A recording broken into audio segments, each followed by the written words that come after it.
जैसी दृष्टि वैसी सृष्टि। बहुत समय पहले की बात है। एक व्यापारी एक नए नगर में गया और रहने के लिए एक धर्मशाला में एक कमरा लेने लगा। धर्मशाला का संरक्षक एक बहुत ही ज्ञानी संत था। कमरा लेने से पहले व्यापारी ने उससे पूछा, महाराज, मैं परदेश से आया हूँ और इस जगह पर नया हूँ। क्या आप बता सकते हैं कि इस नगर में किस तरह के लोग रहते हैं? यह सुनकर संत ने उससे कहा, भाई, मैं तुम्हारे सवाल का जवाब बाद में दूंगा। पहले तुम मुझे यह बताओ कि तुम अभी जहाँ से आए हो वहाँ किस प्रकार के लोग रहते हैं। इस पर वह व्यक्ति बोला, उनके बारे में क्या कहूँ महाराज, वहाँ तो एक से एक कपटी, दुष्ट और बुरे लोग बसे हुए हैं। तब संत ने उससे कहा, तुम्हें इस नगर में भी बिल्कुल उसी तरह के लोग मिलेंगे, कपटी, दुष्ट और बुरे। इतना सुनकर वह व्यापारी आगे बढ़ गया। कुछ समय बाद वहां से एक और राहगीर का गुजरना हुआ। वह भी किसी नई जगह पर बसने की इच्छा रखता था। उसने भी संत से पूछा, महात्मन, मुझे यहाँ का वातावरण ठीक लगता है। क्या आप बता सकते हैं कि इस नगर में कैसे लोग रहते हैं?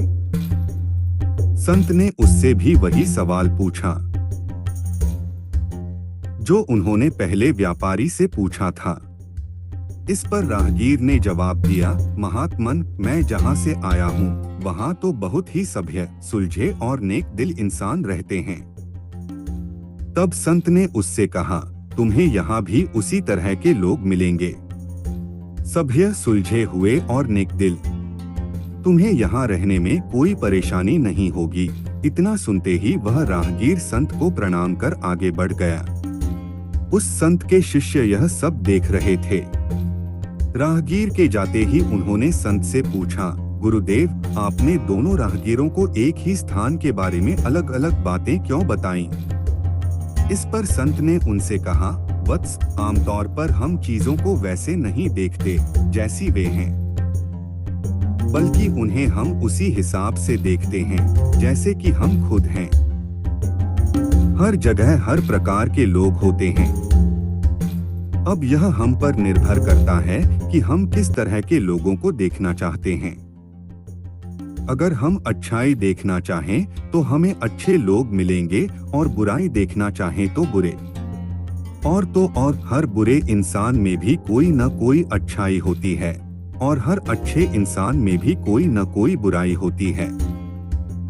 यह सुनकर शिष्यों को उनकी बात का अर्थ समझ में आ गया और उन्होंने जीवन में दूसरों की अच्छाइयों पर ध्यान केंद्रित करने का निश्चय किया। हमें भी इसी प्रकार से दुनिया को देखना चाहिए और अपने व्यवहार, कार्यों व वाणी से व्यक्तियों की अच्छाइयों को बढ़ावा देना चाहिए। इससे हमें सारी सृष्टि ही सुंदर दिखाई देने लगेगी। परमात्मा आपको सुखी रखे। आपका दिन आनंदमय हो।